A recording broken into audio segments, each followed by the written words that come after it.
Sobat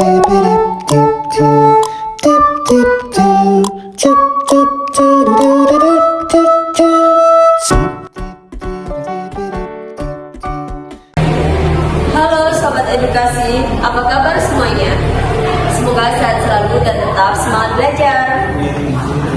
Selamat datang di podcast RWR 07, tempat di mana kita akan ngobrol santai tapi bermakna seputar dunia pendidikan. Hari ini kita akan mengupas tuntas topik yang menurut saya penting, tapi masih sering diperhatikan, yaitu pengembangan layanan konseling di sekolah dasar berbasis komunitas. Kita akan bahas bagaimana kolaborasi antara sekolah, keluarga, dan masyarakat bisa berperan penting dalam mendukung tumbuh kembang anak. Saya, Retno Suci Ramadhani, akan menemani kalian dan saya sudah bersama narasumber kita hari ini. Halo Kak, boleh kenalan dulu? Halo juga, perkenalkan, nama saya Muhammad Budi Prasetyo atau biasa dipanggil Beliau.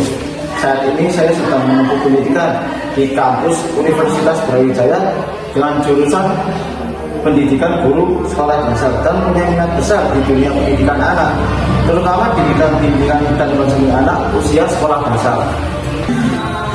Senang banget bisa ngobrol dengan Kak Tio. Nah, sebelum kita bahas lebih jauh, aku mau nanya nih, menurut Kakak, kenapa sih konseling di SD itu penting banget? Banyak orang berpikir, anak SD mah belum ada masalah, ngapain dikonselingin? Wah, itu anggapan yang masih banyak ditemui ya. Padahal masa SD itu adalah masa pembentukan karakter. Di usia dini, anak mulai belajar membentuk identitas diri, mengenal lingkungan sosial, dan mengalami perubahan personal. Banyak anak yang mungkin terlihat tenang, tapi ternyata menyimpan masalah, entah itu di rumah, teman, atau bahkan tekanan akademik. Benar juga ya.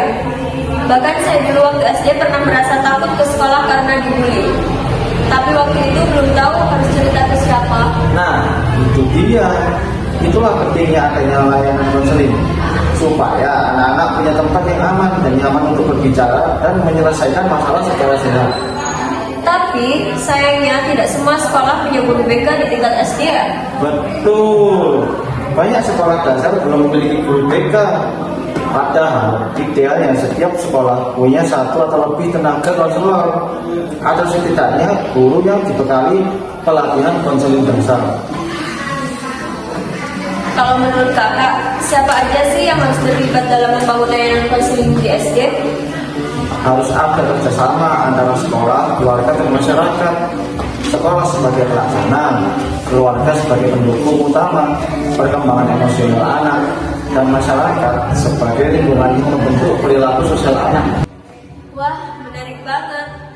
Nah, Sobat Edukasi, di sesi selanjutnya kita akan mengupas lebih dalam lagi mengenai apa itu bimbingan dan konseling dan bagaimana bentuk nyatanya di SD. Jangan kemana-mana ya.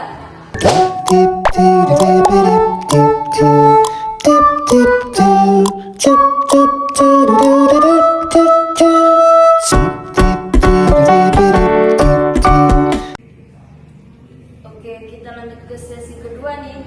Tadi kita sudah bahas kenapa konseling itu penting, terutama di SD. Sekarang kita gali lebih dalam. Apa sih sebenarnya pengertian bimbingan dan konseling dan bagaimana aplikasinya di sekolah dasar? Secara sederhana, bimbingan dan konseling adalah upaya membantu individu, dalam hal ini anak-anak, agar mampu memahami dirinya sendiri, menghadapi masalah, dan berkembang secara optimal. Nah, di SD pendekatannya tentu disesuaikan dengan usia dan tahap perkembangan anak. Jadi bukan seperti konseling untuk orang dewasa ya? Bimbingan gitu? Betul. Di SD pendekatannya bisa lewat cerita, permainan, menggambar, dan kegiatan kelompok. Misalnya, mengajak anak menceritakan pengalaman harinya atau membuat gambar suasana hati. Dari situ guru bisa tahu kondisi emosional anak. Menarik ya. Terus bentuk layanannya seperti apa sih?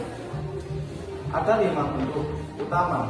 Yang pertama ada orientasi, yang kedua informasi, yang ketiga bimbingan kelompok, yang keempat konseling individual, dan yang kelima layanan responsif. Kita jelaskan yang pertama dulu ya. Yang pertama adalah orientasi.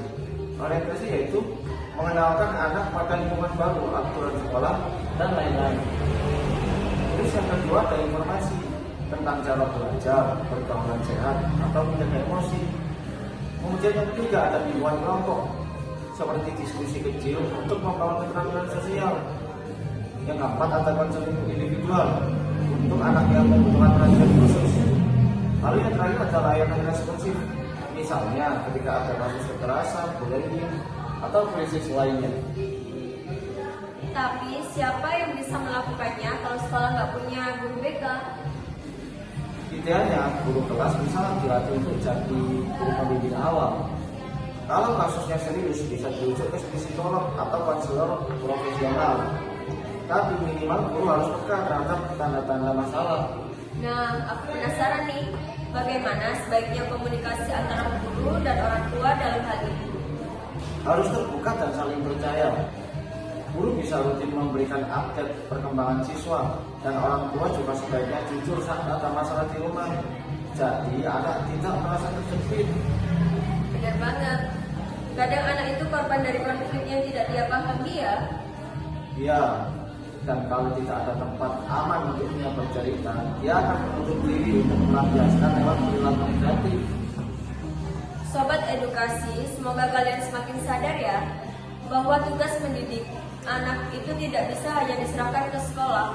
Nah, di sesi terakhir kita akan bahas strategi nyata yang bisa dilakukan untuk mengembangkan layanan konseling di SD. Stay tune.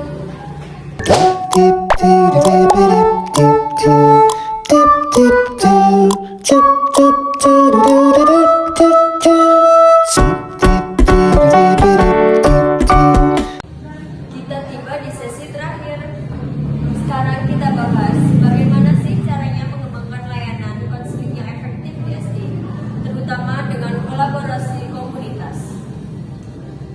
Pertama dan utama, pendidikan dan pelatihan untuk guru. Guru SD adalah ujung kompak. Mereka perlu dibekali pengetahuan tentang tumbuh kembang anak dan keterampilan konseling dasar. Setuju banget. Kadang guru lebih sibuk menyampaikan materi, padahal anak mungkin lagi nggak siap belajar karena sedang punya masalah pribadi. Betul. Makanya pelatihan seperti emotional literacy atau positive discipline penting banget. Lalu strategi berikutnya adalah membentuk tim kolaboratif. Di dalamnya bisa terdiri dari guru, wali murid aktif, kader kesehatan, bahkan pemuda karang taruna. Wah, komunitas benar-benar dilibatkan ya. Iya, misalnya komunitas bisa mengadakan kelas orang tua, pelatihan pengasuhan positif, atau program sahabat anak yang melibatkan relawan untuk mendampingi anak-anak. Ada contoh sekolah yang berhasil menerapkan ini? Tentu saja ada. Misalnya di SD Yogyakarta, mereka mengembangkan program konseling berbasis kelas dan ruang tenang. Tempat anak bisa menenangkan diri, guru dilatih jadi pendengar yang baik, dan orang tua dilibatkan dalam penyusunan rencana pendidikan anak. Wah, keren banget nih. Mungkin bisa jadi inspirasi untuk sekolah lain. Pasti. Satu lagi hal, manfaatkan teknologi. Buat platform komunikasi yang tidak hanya formal, tapi juga humanis. Misalnya, grup WhatsApp untuk berbagi tips parenting, bukan hanya soal PR anak.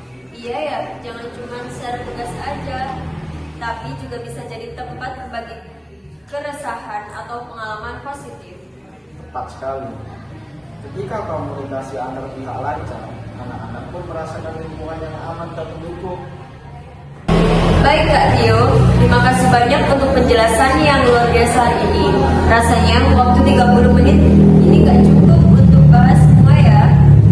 Sama-sama Kak, semoga obrolan ini bisa membuka mata banyak pihak bahwa layanan konseling itu bukan pelengkap, tapi bagian utama dari pendidikan anak yang utuh. Amin. Sobat edukasi, sampai di sini podcast kita hari ini. Ingat, mendidik anak adalah tanggung jawab bersama. Sampai jumpa di episode selanjutnya dan tetap semangat membangun generasi yang sehat secara akademik, sosial, dan emosional. Bye.